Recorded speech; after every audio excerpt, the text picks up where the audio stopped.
This week, I have more on Pakistan's unstoppable solar boom. It's a perfect storm of an unreliable electricity grid with daily blackouts and rising prices of that energy. And now, there's only a 1.5-year payback period there. Researchers have identified key areas in the U.S. that would benefit the most from switching from industrial boilers to industrial heat pumps. You know, when I started this podcast, I didn't even know what an industrial boiler was, and now I practically am one. Isn't that true for so many things? We've learned so many things and had to educate ourselves for this podcast. I have some very upsetting news about the Chinese EV and battery maker BYD. I had to bandy about the word slavery, but I'm not going to do that. But that's only in case Brian realizes he doesn't get paid for the podcast. I don't want him to start thinking that way. Massachusetts is launching a pilot program to explore vehicle-to-everything power distribution. While this is great news, I really hope we get past pilot programs soon. Except for pilots. We really need to make sure our pilots are still taking pilot programs, especially after that plane flipped over at Toronto. Well, all that and more on this edition of the Clean Energy Show.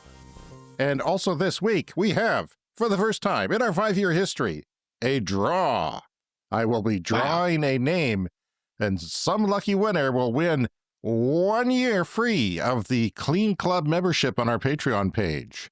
And that's fantastic. That's exciting. I have here, Brian, a bowl with countless names in it. I've mixed it. I've pre-mixed it. I will mix it again before the draw momentarily. That is exciting. Well, and also we have a bit on racism and somebody who got a free vehicle because of being a victim of that. So nothing to do with you this week. It was a slow week for the Stockton. Yeah, not much going on. But last week, I know you really enjoyed the video that I found of Saturday Night Live and the global warming Christmas special from 1990. And you enjoyed that so much, it looks like you just kept looking into that. I had to look into it. I was quite struck by it. And I noticed that they re-aired the segment during the Xmas show, the Christmas show in 2021. Christmas shows are the big one for Saturday Night Live. A lot of people watch, a lot of celebrities show up.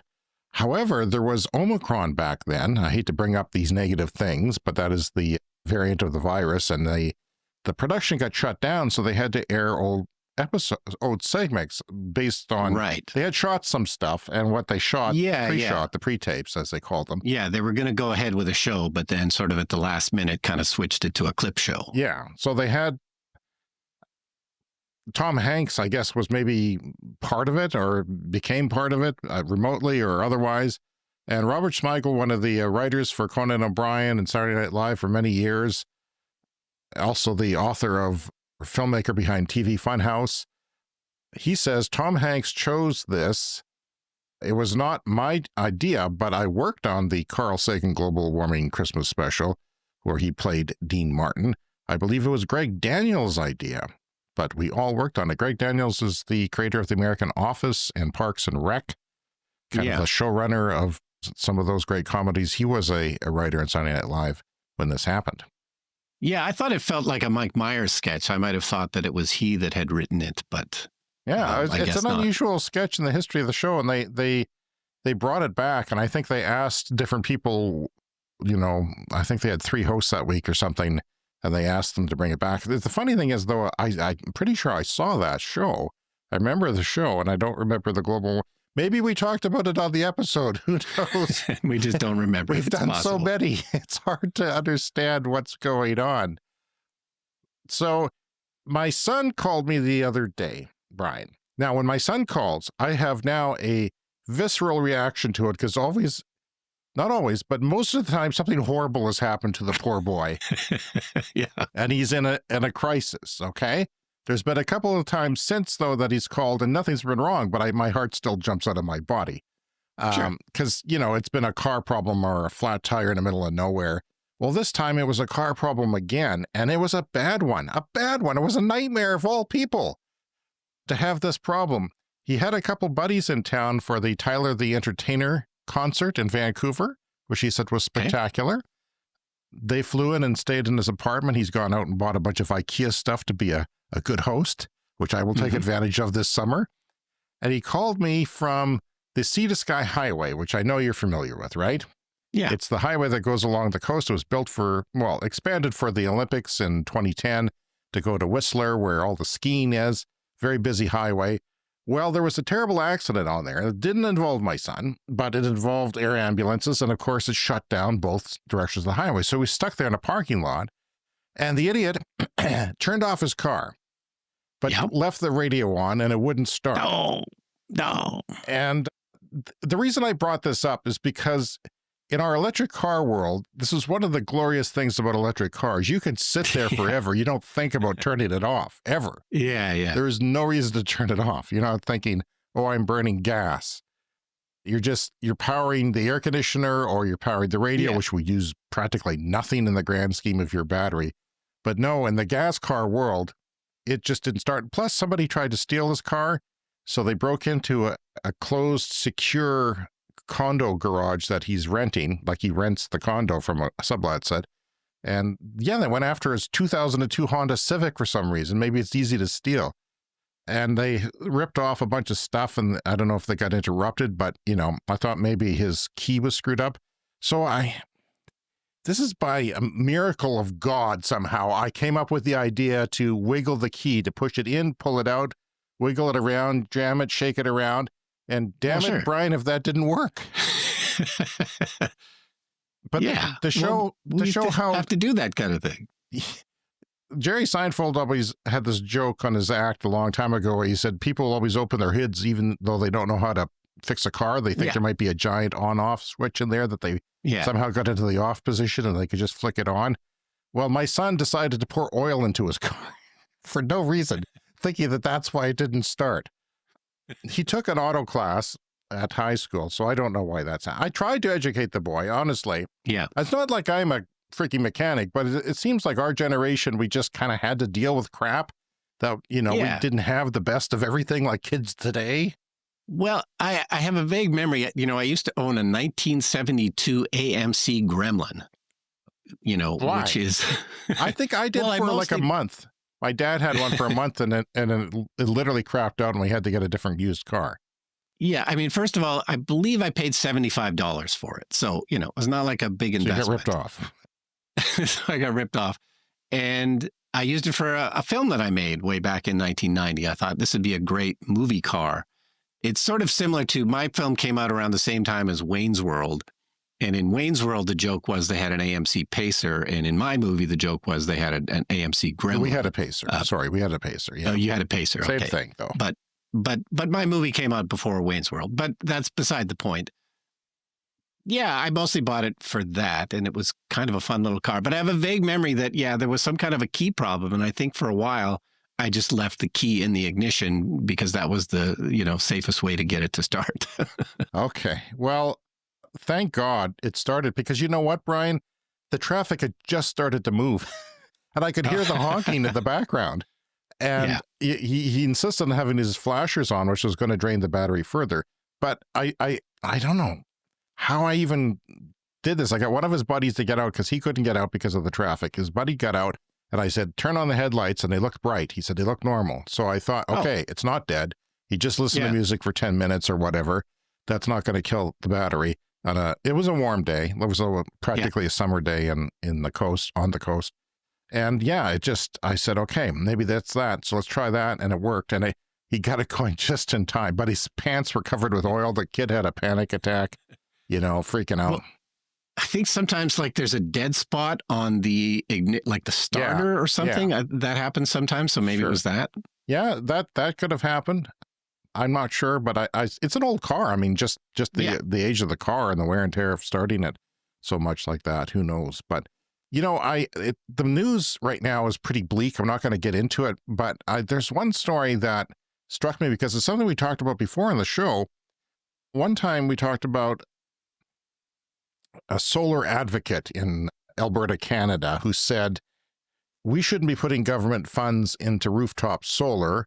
We should be putting it into, the cheapest kind of solar, which is putting them, it's because rooftop is small.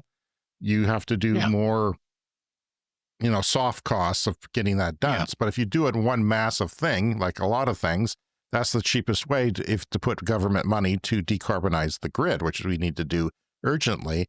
And he said, well, you know what we could do is we should be building solar in Arizona and piping it up to Alberta, because Arizona has longer and less seasonality to its solar gain and a lot, really good, number of sunshine days. So, but the other advocates said, well, what happens if there's a political crisis and they cut it off? We'd be screwed. And everyone laughed and said, well, that would never happen.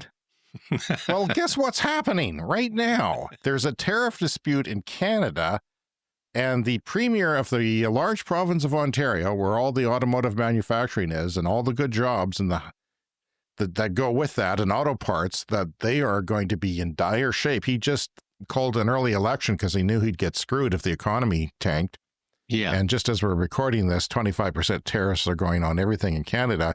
And he's playing the bad cop in this. Maybe the prime minister is playing the good cop, but he is pissed. But if they want to try to annihilate Ontario, I will do everything, including cut off their energy, with a smile on my face. Yeah, that's the quote of the week. I'm going to cut off their energy. He's talking about gas that goes to heat homes. He's talking about electricity. There's a lot of electricity that goes from north to south. And who'd have thunk we'd ever have a political dispute with our best friends and oldest neighbor, the United States? But here we are. It's going on. And, this kind of throws a monkey wrench into the idea, because we need to share energy with renewables because they're variable.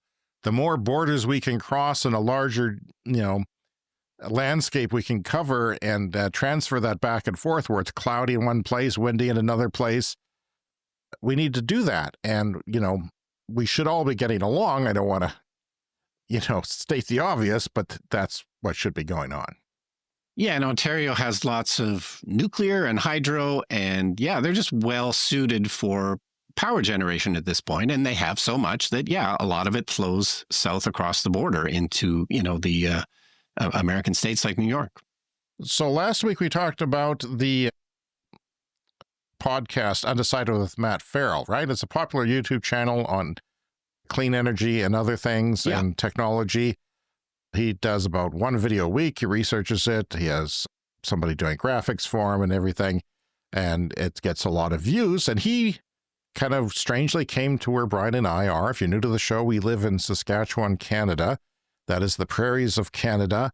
We have 1.1 million people in population on a very large landmass. We live in a city of 250,000. And it struck me when he followed up on that, Brian, because they have a podcast, a little listen to podcast that discusses the previous video that he put out. He does it with his brother. And they didn't really understand, where he had gone to. For those of you who haven't watched the video, if you want to see a whole lot of nowhere, check out the video. Driving there, I landed and I was driving there at sunset and saw the most beautiful sunset, as I'm driving away from the city where the airport was. And then I started getting into more and more remote areas. And then the road was just as pin straight as you can imagine. And you look to your left, it's farmland. You look to your right, and it's farmland as far as you can see. Yeah, he went on to say it was a very beautiful place, but he also couldn't remember the city he flew into, which is our city, which is insulting. Why? Okay, maybe he didn't want to say it. Maybe he was confused because it rhymes with vagina. It's Regina. It is Latin for queen, and a lot of people just don't understand that. Mick Jagger famously made a joke about our city during a concert here, saying it rhymes with fun, and that sort of caught on with the locals. But I don't know how else to say it. I didn't want to use the V word on our podcast. Didn't think that would ever happen. But Matt, Regina, Saskatchewan. Not that anyone should care. We're just a bunch of rednecks here, except for Brian and I. Yeah, and I don't know which route he took, but that's often the route that I take to drive to our cottage, which is where that wind farm is. So I drove past that wind farm. He implied there was nobody on the times. roads. There's always people on the roads. Well, I go in the summertime, but But there is sort of two highways you could take, so I'm not sure which one. But one of them is 88 kilometers that's perfectly straight, where there is, nothing. Yeah. And there's a train track as well. So from here to Stoughton, there's a perfectly flat train track, straight flat train track that's 88 kilometers long. And it's one of the longest stretches of absolutely straight rail track anywhere. And the highway goes beside it. Yeah. But yeah, if you're for the big city, I'm Haven't sure they this was measured weird. things on that highway because it's so straight, like the curvature of the Earth or something? I thought Maybe. I thought you brought that up once on a podcast many years ago on one of our Yeah, earlier it's another shows. one of those things we probably talked about and now cannot remember. So I watched the movie Superman. I had bought it on iTunes because it was $5 and they remixed it in Atmos and had a 4K scan of it. And Yeah. I just love, you know how I love Atmos. You love Atmos, the sound Sure. mixing, and the fact that they took an old movie like that and remixed it. Yeah, so this is the original one. The with original Christopher Reeve. Superman, the movie, is what the full title is called, as if they had to distinguish it from the comic book or the cartoon TV show or the live action TV show. Yeah, so that was made, 1978, I think. And by the way, Yeah. you look at it and you think, holy crap, is that ever good effects? They're not computer effects, but they're effects. And even the opening titles look really cool.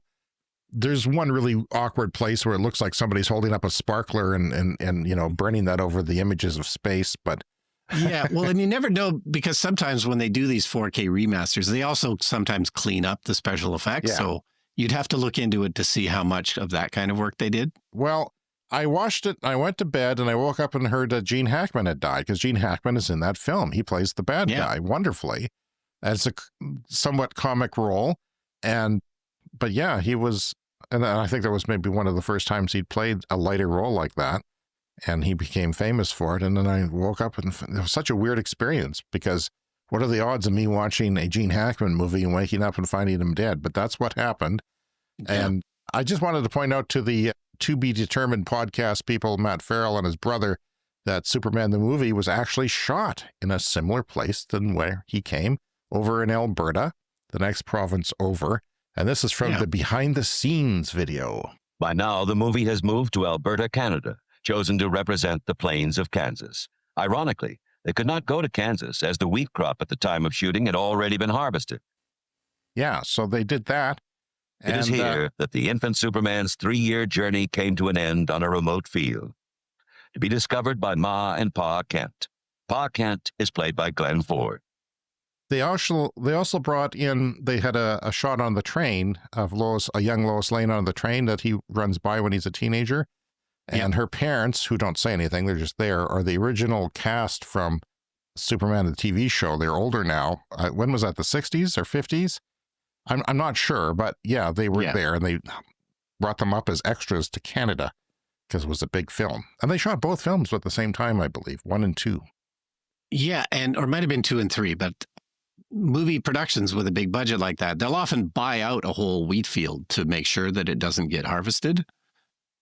So they could have done that in Kansas. But yeah, a lot of like Brokeback Mountain was shot in Alberta. Many, many movies shot, Alberta filling in for Kansas or whatever. Yeah. So it's a beautiful place. It's boring. I admit that it's boring when I drive 8 hours to Calgary. It gets tedious. But, I drive to Denver sometimes and it gets tedious for me down there too. I mean, some people like it. You liked it more than I did. But speaking of Alberta, I've got a Facebook post from the Alberta RCMP, that's the Provincial Police Force, with a photo of a van who forgot to take off their gas hose when they were filling up their van and drove away. Yeah. Drove away with the nozzle in the tank, which is and dangerous. Then took the nozzle and the hose with them. Yes. And by the way, if you don't have an electric car, you might be wondering, well, gosh, I drive away with my block heater cords all the time with my gas-powered cars. I spent a lot of money on extension cords for those cars, right? It's got to have happened to you at one point. Oh, yeah, absolutely. Yeah, you plug in your block heater, which we need here in our cold winters, and then you forget to unplug it, you drive away, and you'll see often cars driving down the street with like an extension cord trailing between the wheels. And sometimes they'll just be there on the freeway or the road, and people will collect them because they're worth money. So, they call them road snakes or something around here. I think people have a colloquial name for them, but but with electric cars, you cannot drive with the power. The car just knows you're plugged in and it won't drive. It'll say, hey, go unplug yourself. And it's never an issue. The problem is if you were in a dangerous situation, you're charging in an isolated place in the middle of the night, maybe you're a woman by yourself, you might not feel secure about being able to get out of that situation. So there's actually a company that made a product that breaks away.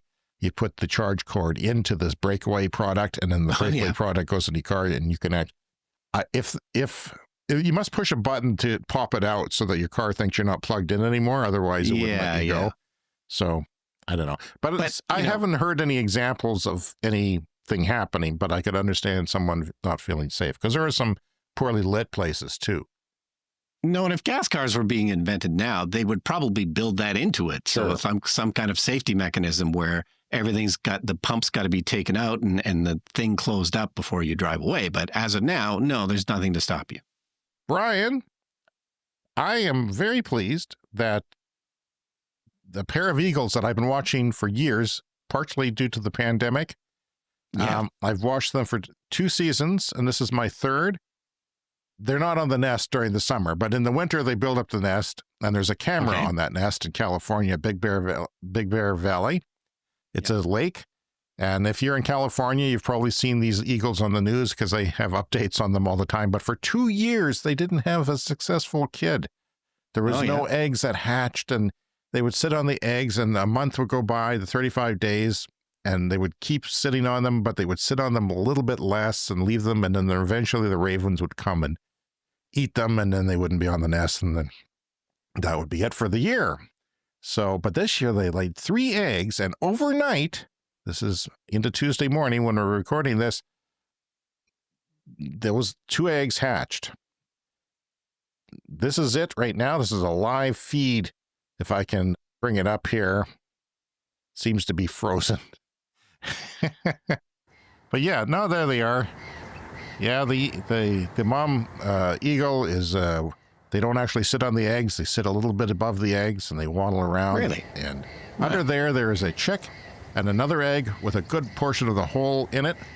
And the weather is nice. You watch them and these horrible blizzards happen. They're way up in the tree and you can see how horrible nature is.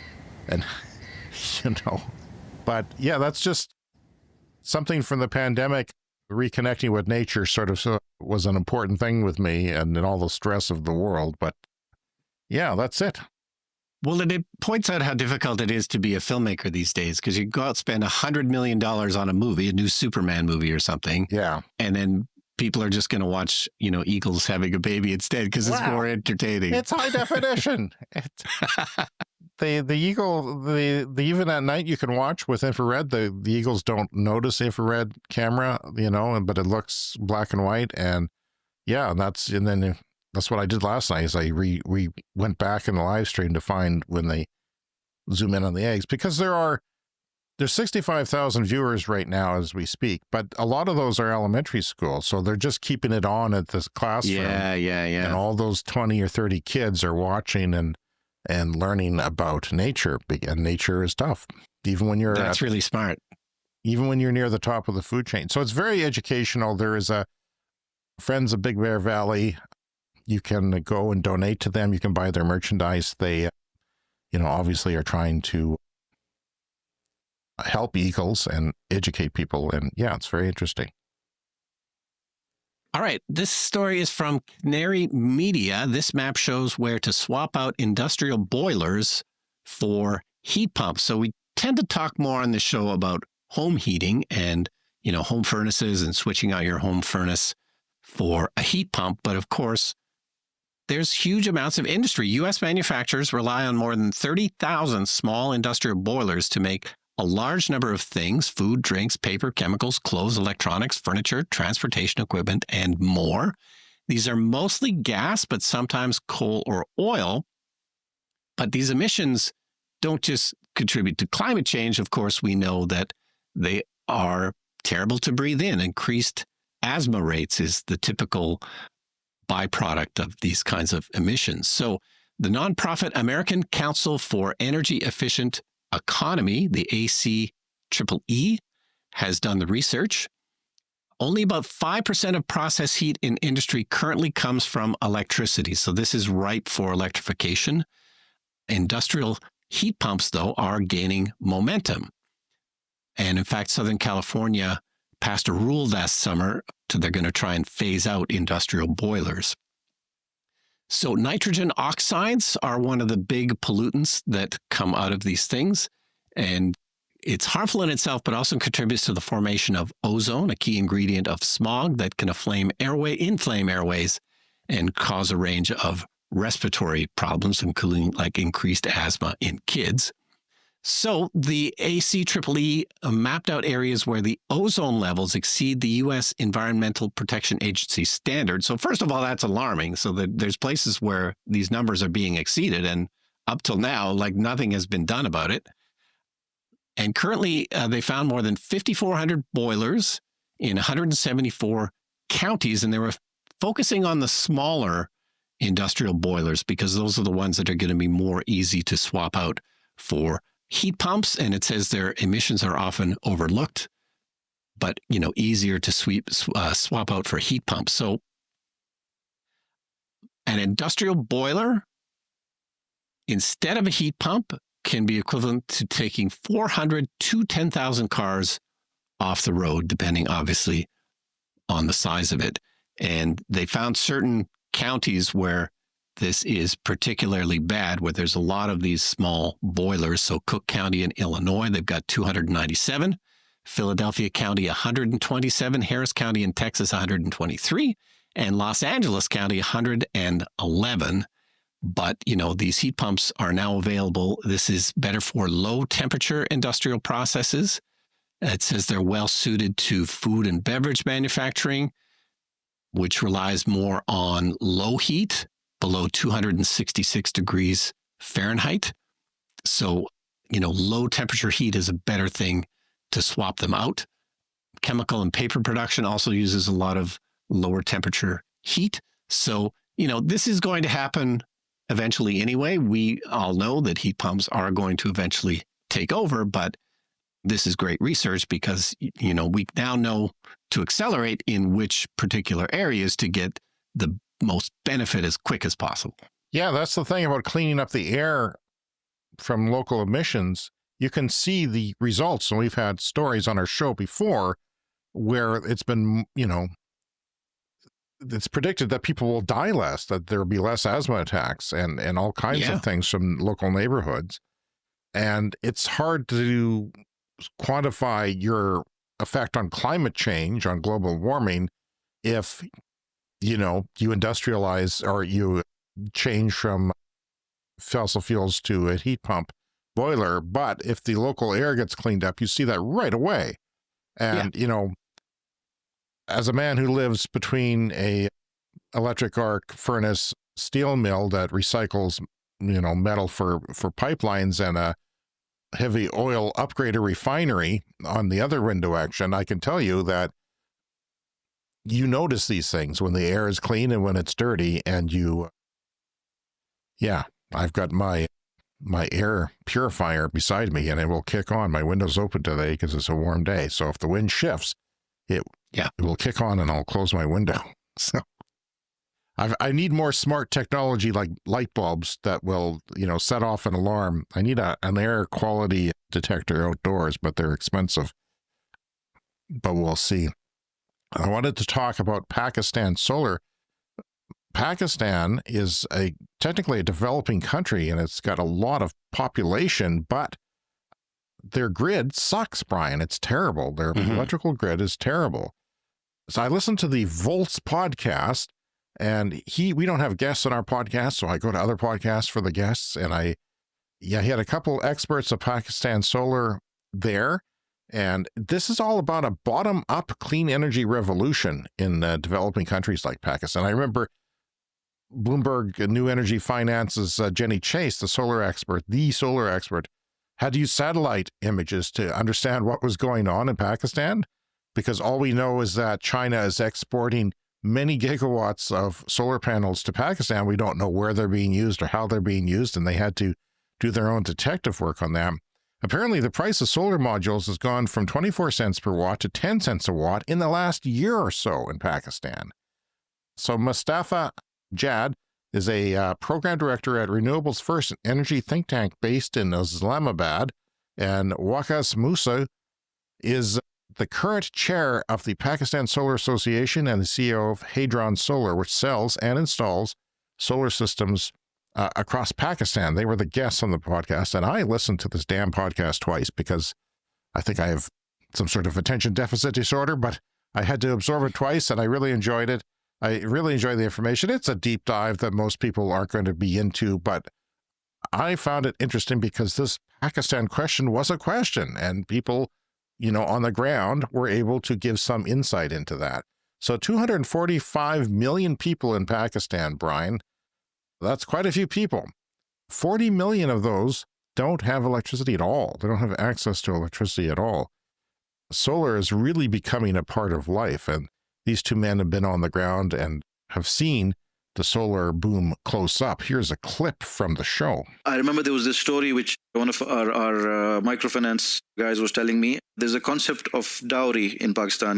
When there's a marriage, the bride's father usually, or the bride's family, would put together some appliances and the durable goods kind of thing, and they would make it as a gift to the newly married couple, and then they settle in. So recently, we've started seeing solar systems or smaller solar systems like a 3 kilowatt inverter with maybe 4 or 5 panels, and it's become like something which is sometimes included in the dowry itself. So it's well, incredibly useful for a new family, right? It's probably more useful than the washing machine or a television.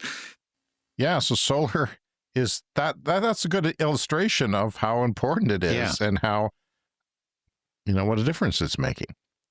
And what a great way to set up a couple, like the gift of power. That's absolutely amazing. Power is important. So Pakistan has 4 to 5 gigawatts, that's think of nuclear reactors, of solar in Pakistan right now, and 300 megawatts per month is getting installed, they think. The payback period is insane. It's only 1.5 years. I mean, we could be looking at 10 or 12 for a residential install here, but they're doing it cheaper. There's less regulations, and local electricians are learning how to do things, and sometimes it's different. Here's an example. When a small business owner opens up their shop in the morning, they'll put up the shutters on the shop, and then they'll open the door, and they'll prop up like a solar panel in front with a piece of wood to face the sun, and a couple of wires you'll see running into the store, and that'll power maybe a light bulb, an LED light bulb, and maybe a small fan, and via a battery, such as a car battery or something like that. But yeah, that's what they're doing. Like even, you see them everywhere. And even large industry is getting in on solar. They already have gas or diesel generators for, plants that like you're talking about. But due to the unreliability of the power grid, which is shut down for, 2/3 of the day, almost every day, and you don't know when it's going to be, how can you run a business like that? You can't. So they have diesel or gas generators running, but they have devices that will integrate solar into those power systems. So when the sun comes out, the diesel generators keep running, but they go down to idle, and then they'll come back up as necessary. So they're integrating the two systems kind of like a hybrid. And 60 to 70% of transport fuel used in Pakistan goes to 2- and 3-wheel vehicles of road transport, which are very easy to electrify. So that's coming. They just need education. So yeah, this is a bottom-up revolution in Pakistan, and it's, the electricity is very high there, very high cost. Of course, this is making it worse. This is what we always talk about, is the more renewables you have, the more these fossil fuel plants become less used. When they become less used, the price per unit of their electricity goes up because they're sitting idle. You still have to pay for the plant. But when they're sitting idle, you're not making any money. And this is a crisis that's happening in Pakistan. And Pakistan is not really embraced. They did early on embrace renewables, but they haven't recently. They've invested in coal, and the power grid is just going crazy. Like, it's falling apart because it's getting worse. Like every day there's more solar and people need them less. And then they say batteries are coming too. And this is something that, you need to think about. You need to look at countries like Pakistan where they're doing this based on economics. Australia was another example of a first world country doing that because power was so expensive and the grid was, it paid off faster. So everybody did it. You saved money, and you're saving gobs of money with solar there.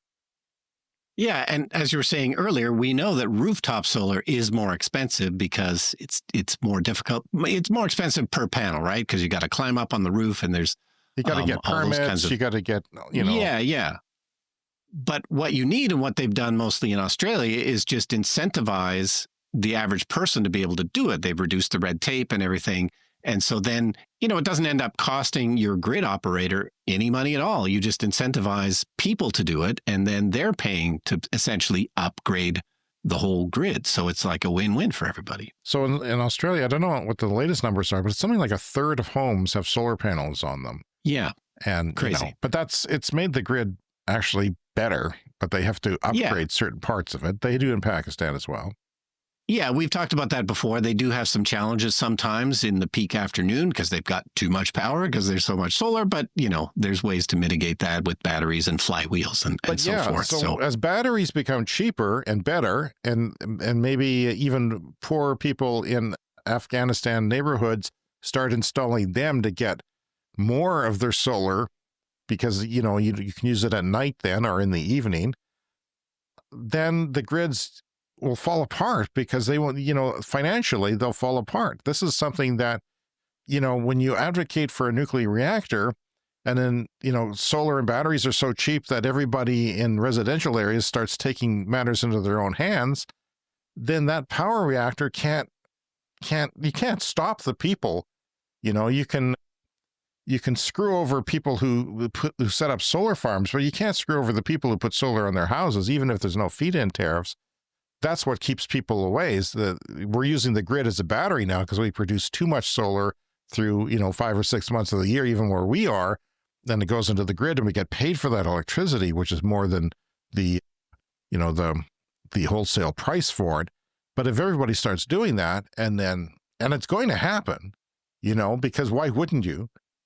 In different places, the economics are different everywhere. Pakistan is a poor developing nation, and the electricity grid is unreliable and expensive, those two things, and getting more expensive all the time. You can't stop it then, right? This is economic forces that we've always talked about since day one. Yeah, well, in certain places like where we live, the utility is a government monopoly. So they could literally just write a law and eliminate rooftop solar for customers if they wanted to. I think there'd be a pretty big revolt against that, though. It'd be a pretty big revolt. Instead, they've disincentivized, like they've lowered the rate that they pay for people with solar. So they've made it clear they don't really want people to do it. But, you're in most places allowed to make your own damn power. Due to the seasonality of the sun here, it would be tough. It's tough to go off grid, but it's possible. Yeah. I mean, if, there was a gun to your head, you could do it probably at your cottage, but you'd have to tear down some trees and put up a bunch of racks that you don't want to do, but it is possible. Yeah. But in other parts of the world where you need less energy for heating and you have less seasonality of the sun, it's longer days for more of the year, you would be able to do that, and then you don't need the power grid at all. So they get screwed there. They start losing customers, but that's the way it goes.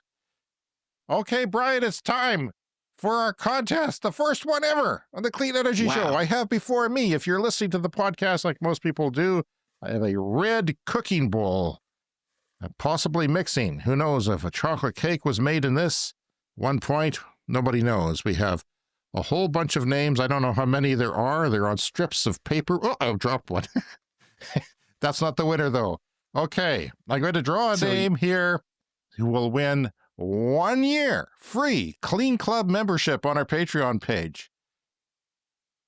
It's too numerous to mention what they're going to get, but anybody who had a free Patreon account, which you can sign up for free and get a free Patreon account, and use that as our social media page because we have free posts as well as the ones for the people who pay us money and support the show. We give them special bonus content such as our upcoming bonus podcast for Patreon. But one of these people is going to get it. But also, if you're on a lower tier, because you can support us for as little as $1 a month on the supporter tier, the custom donation, it's like $2.50 American or something, but you can make it a custom donation if you want, if as low as $1. And did I drop one? No, I didn't. I don't do contests often, Brian. Yeah, well, this is real because there's an actual bowl with actual slips of paper in it. Yes, there are, which took some time to get everybody's name together. So yeah, if you're one of those people who support us below the Clean Club, you also get entered into this. So this is exciting. This is a much better chance than winning the lottery. So here it is. I'm going to look away. It's on video. If you don't believe me that this is a fair, decent process, I've selected one paper, and that is Derek Green. Derek Green, you have Fantastic. won a 1-year membership in the Clean Club. I don't know if you can see this on video. I was trying to get it to focus on my face here. Derek Green, this is above board, I assure you. Is his home address on there as well? No, I don't ask for home addresses, but I will have his email address, and we will email Derek, well, I'm sure he's listening to the show, and give him that gift of 1 year free membership in the Clean Club. Whoa. Wow. That was amazing. Johnny, what do they win? A lifetime supply of joy. That's right. A lifetime supply of joy. But you also get ad-free episodes, early access to the show before the public, exclusive access to our Discord community, access to all our bonus episodes just for Patreon members, monthly shout-outs on our audio podcast, thank you credits on our video podcasts, merch discounts, and extended episodes when they occur. And like I said, a lifetime supply of joy. What more could you want, James, than a lifetime supply of joy? Wow. Wow. Look at all that you get. Derek Green, you lucky devil. If you didn't win, you can always join and support the podcast for as little as $1 a month, or even for free just by being on our Patreon page, patreon.com/cleanenergypod. And that is exciting, Brian. Our first contest is now behind us. Excellent. All right, we're going to move on now to a story from Electrek. Massachusetts launches a 2-year Vehicle-to-X, V2X program, which means vehicle to everything. So this is a first-of-its-kind statewide V2X pilot program. It's backed by the Massachusetts Clean Energy Center, and they're going to deploy 100 bidirectional chargers to homes, school buses, municipal, commercial fleets across the state. So these are bidirectional chargers that will enable EVs to serve as mobile energy storage units. And collectively, this will add about 1.5 megawatts of new storage capacity to the grid, which is on the small side, but that's not nothing. This is akin to people putting up solar, and before you know it, it's 1.5 megawatts on their houses. And also, that small amount can really stabilize the grid as well and save a lot of money for the grid operator. That could be the difference between a blackout or a brownout. So it says here, with the charging infrastructure provided through this program, so they're going to supply the equipment, they're eliminating the financial barriers. So, school districts, homeowners, and fleets can get access to this for cheap. So it's open now for enrollment through June of this summer. So if you're in Massachusetts, this is something you could maybe look into. Now, of course, I would prefer it wasn't a pilot program and that they were just rolling this out for good, because I think we know by now that this stuff actually works, and there's been similar programs elsewhere. So my hope is by 2030, we're not going to be talking about pilot programs anymore on this podcast, and things will start moving quicker. Yeah, definitely. And that's exciting because they don't really have to pay anything to be a part of this, or is it a small fee? It sounds like the equipment is that's free, the expensive part. I mean, if you buy a Ford F-150 Lightning pickup truck that's all electric, you can get from Ford the ability to do vehicle to home, but it's expensive. It's it's a lot more expensive than, say, installing just a home charger, because it's two-way and it has to integrate with your, the grid inside your house. Yeah, and I know we had a story about a small utility somewhere in the U.S. where they were giving batteries to people, like in their homes. And, they were paying for the batteries because they just knew it was smart for them as well as for the homeowners. If you're going to have to deploy more grid stuff, that's, another way to do it. Yeah. Well, that's interesting. And that's another thing that can, like you say, take off rather quickly. And then the grid is finding that maybe it doesn't need as much fossil fuels and the economics of the grid changes quickly too. But on the other hand, they're saving gobs of money by the stability of the grid. Yeah, there's always issues moving ahead with this stuff, but obviously it's an imperative. We got to move ahead with this stuff. And by the way, on the Pakistan story, I found this interesting. They sometimes have two circuits in their house. They have a completely separate circuit for solar, things that you want to keep on all the time, but maybe doesn't take a lot of power. And then they have another circuit. This is even in new houses for connecting to the grid. So you don't even have to connect to the grid, but maybe your solar runs lights or maybe it runs a router. Who knows? Yeah, you don't have to hook up your solar to the rest of the system. So yeah, absolutely. I guess you could have two independently. All right. Well,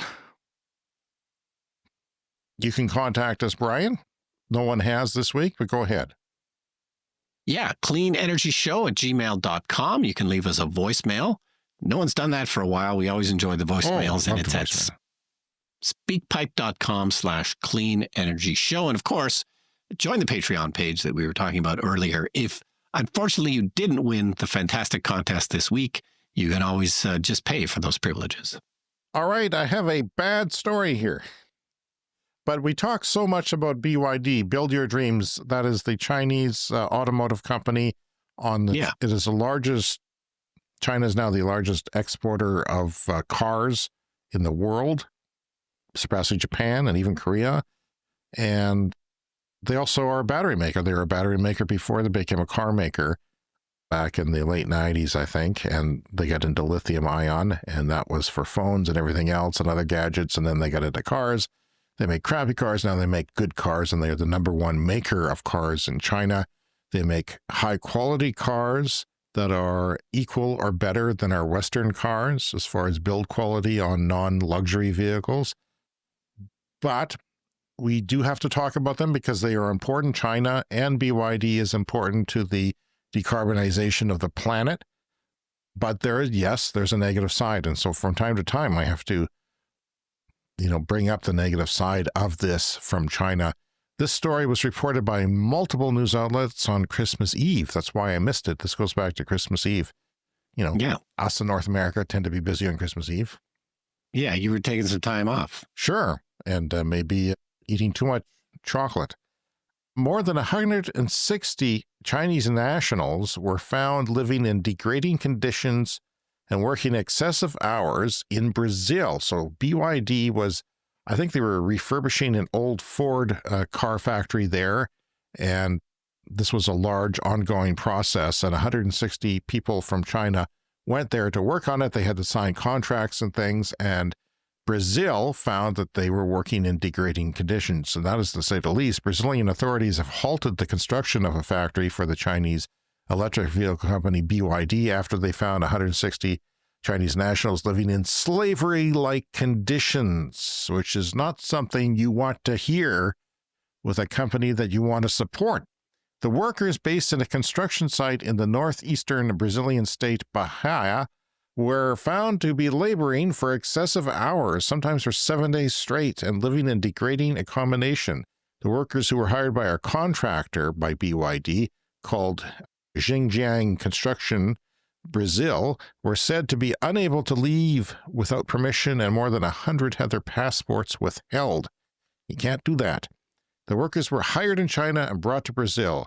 Quote, minimum safety conditions were not being met in the work environment, authorities added. In Brazil, slavery-like conditions include forced labor, as well as degrading work conditions, long hours that pose a risk to workers' health, debt bondage, when a person is forced to work to pay off a debt rather than get new pay, and any work that violates human dignity. The investigation found that workers were forced to sleep on beds without any mattresses, and more than 600 workers had been sharing 8 portable toilets. 8 portable toilets for 600 were in deplorable state, lacking toilet paper and water. A lack of kitchen space also meant food was being stored near bathrooms and in unsanitary conditions. BY said it does not tolerate disrespect for Brazilian law and human dignity, and that it had immediately terminated the contract with Xinjiang for part of the work at the factory, was considering other appropriate measures. by the way, the same construction company works for them in China, so who knows what's going on there.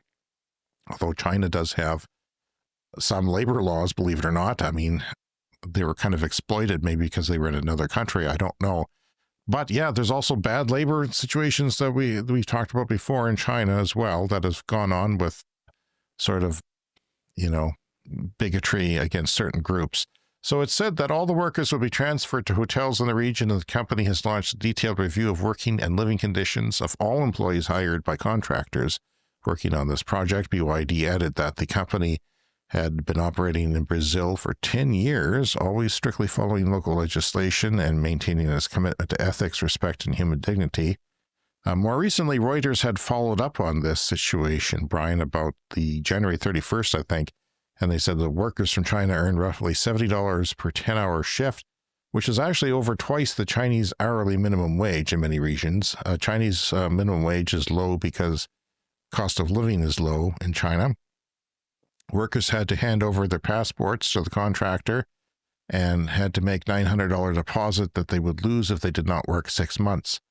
The conditions, it should be pointed out, violated working labor laws in Brazil and China.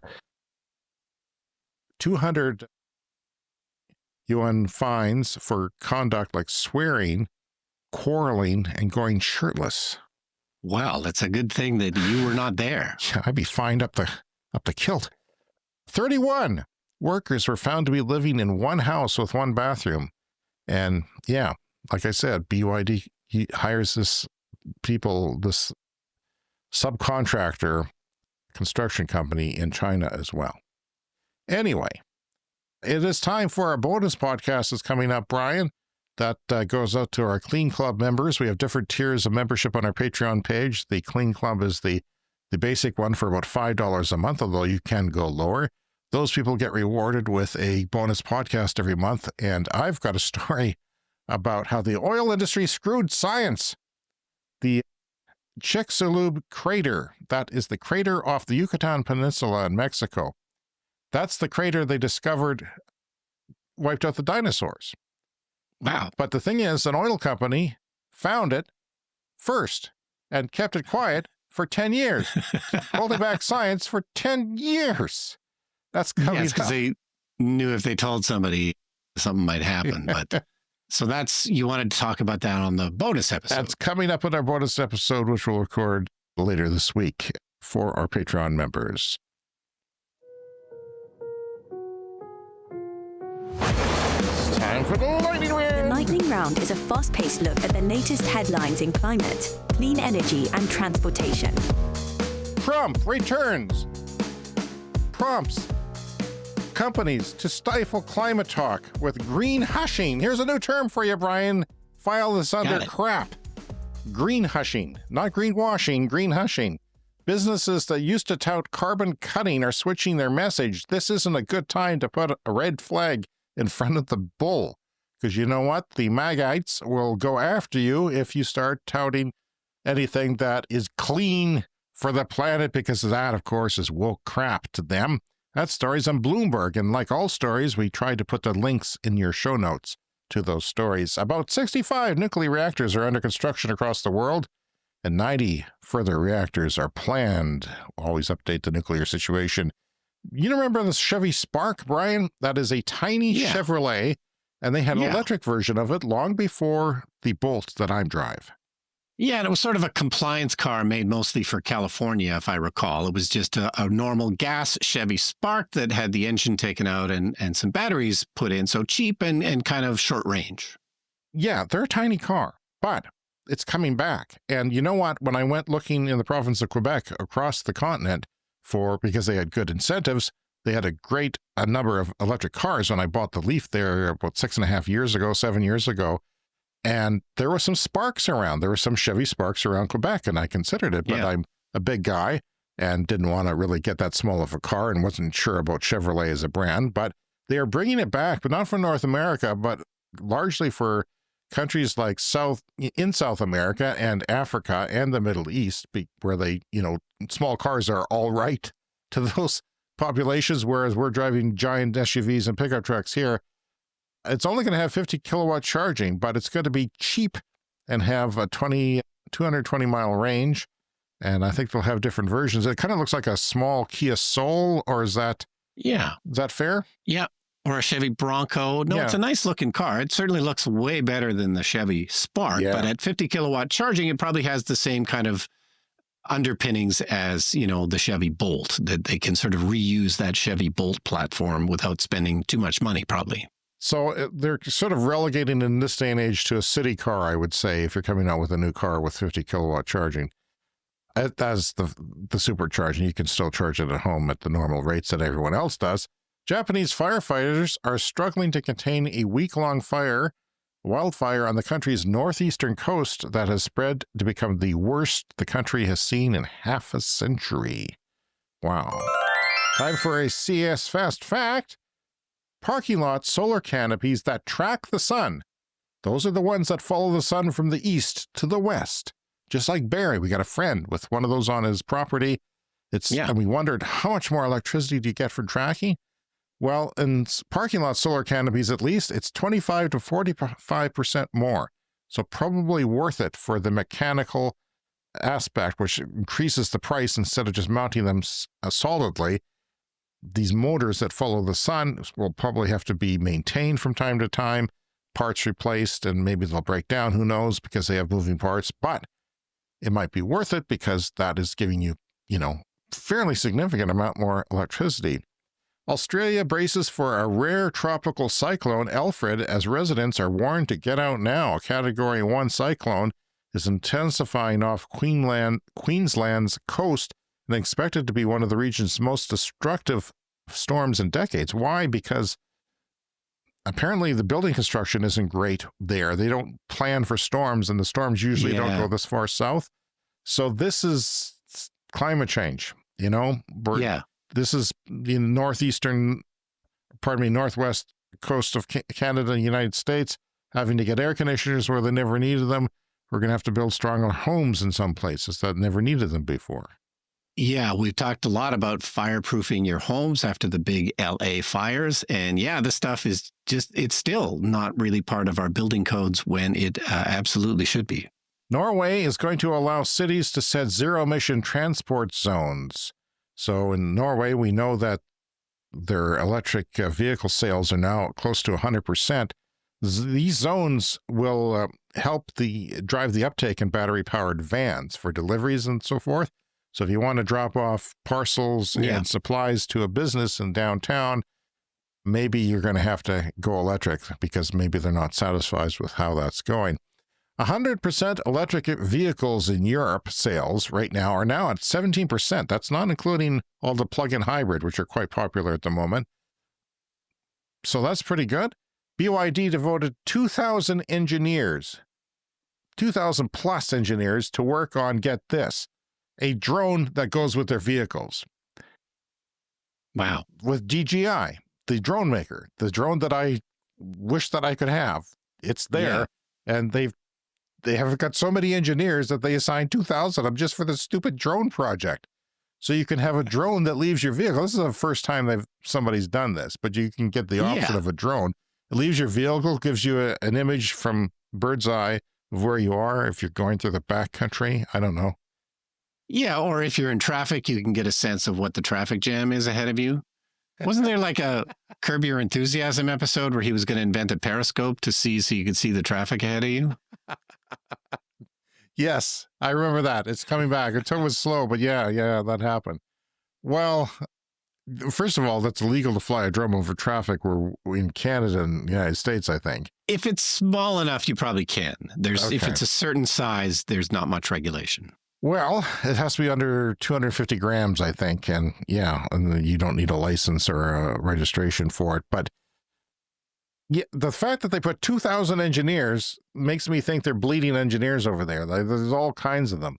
One of Norway's largest marine fuel companies just announced that they will no longer refuel U.S. Navy vessels after Trump's treatment of Ukraine's President Zelensky. U.S. lobster catch drops as crustaceans migrate to colder Canadian waters. So tariff that, Donnie. Your lobsters are moving north because it's too hot due to climate change. What are you going to do about that? And they don't need a a travel visa for them. No, the border wall will not stop them. Reducing emissions by 87% in the United Kingdom by 2040 would help cut household costs by £1,400 per year. Pretty significant amount of savings for that. China may be ready to use nuclear fusion for power by 2050. Fusion is not fission. It's joining atoms instead of splitting them. No, and we have talked about it before. This is still a bit of a moonshot kind of thing if fusion is going to work. And 2050 is quite a long way away. So this would still be a pretty iffy proposition, I would say. I agree, but this is the first time we've had a date assigned, a target. And that is significant because we knew that it's always 30 years off, right? It's one of those things that's always 30 years off, even with the accomplishment that they made in a lab recently. And now it's only 25 years off. Well, now it's only 25. So, yeah. But they aim to commercialize nuclear fusion technology for use in emissions-free power generation by 2050. So another thing, people say, well, we'll just do fusion. Let's don't do anything. We'll just wait for fusion. Well, you can't because you have to decarbonize the grid by 2035 to 2040, depending on who you ask. So, yeah, it's got to get done. So, and that's just, this is the best case scenario too, right? So China National Nuclear Corp, which runs an experimental device dubbed the Artificial Sun, could start commercial operation of its first power generation project about 5 years after a demonstration phase starts around 2045, it said in a media briefing on Friday. Brian, finally this week, after an oil change, a woman found a racial slur printed on the oil change sticker placed inside her SUV. This is in Wisconsin, United States. But now she's getting a free electric vehicle. Family Nissan, a dealership nearly 900 miles away, just outside New York City, is giving her a free Leaf EV, saying she won't need an oil change ever again. Electric cars don't have an engine, so they don't have oil. Oil changes suck. The electric car was specifically chosen so that the shocking incident doesn't happen again. The incident happened last month at Coons Buick GMC in Oak Creek, Wisconsin, when Michaela Starks found a racial slur printed on her vehicle's oil change sticker. Her story went viral, and now a Nissan dealership nearly 900 miles away is giving her a free Leaf. It was about giving her an electric car, they said, that doesn't need oil changes ever again. The racist employee was fired immediately, but of course the victim is still pretty upset about this. At least many more people, Brian, will now know that one of the advantages of electric car, no racist stickers inside your car from oil change goons. Nice. She is flying to New York on Friday to officially pick up her new Leaf from Family Nissan and does not plan to keep the vehicle she bought from the offending Wisconsin dealership in Buick. So, yeah, but they should ship her the car because, it's going to be a pain in the ass to drive a Leaf with short range and terrible charging. Yeah, it's not ideal, but yeah, I'm sorry to hear that happened in Wisconsin. I had such a fun time there. That's your fault. The wave of a butterfly, you're going there, set off a chain reaction to the butterfly effect of this racist incident. And on that note, that is our show for this week. You can contact us, cleanenergyshow@gmail.com. On social media, we're Clean Energy Pod. You can join that Patreon that we've been talking about. There's a merch store with stuff you can buy. We'd love to get reviews on Apple Podcasts or Spotify or wherever you get the show. And always, when you're on those apps, if you're listening to the show, please remember to hit that follow or subscribe button. Well, thank you to all our Patreon members, especially the Clean Club executive members who get mentioned every week, Green Bastard and Brent Rutley. And once a month, we mention some of our other Clean Club members. Plus members in the Clean Club are Wes S. and Bob Armstrong. Clean Club members Sean Ennis, Roshan Gervais, Tiernan, Weldon Penner, Joss Engen, Peter O'Donnell, Andy Fessler, Sean Hines, and Timo Kellenberger. Thank you to everyone, and also thank you to all of the people on our supporter levels who don't get a shout-out, but we're going to send our love to you. Anyway, thank you very much for supporting the show. You make the broadcast happen. Join our Patreon today as a paying member and get access to all of the Patreon episodes that are coming up. And we had those features there earlier. And we'll talk to you again in about 1 week. Yes, unless you're a Patreon member with bonus episode coming up soon. But otherwise, we'll see you next week.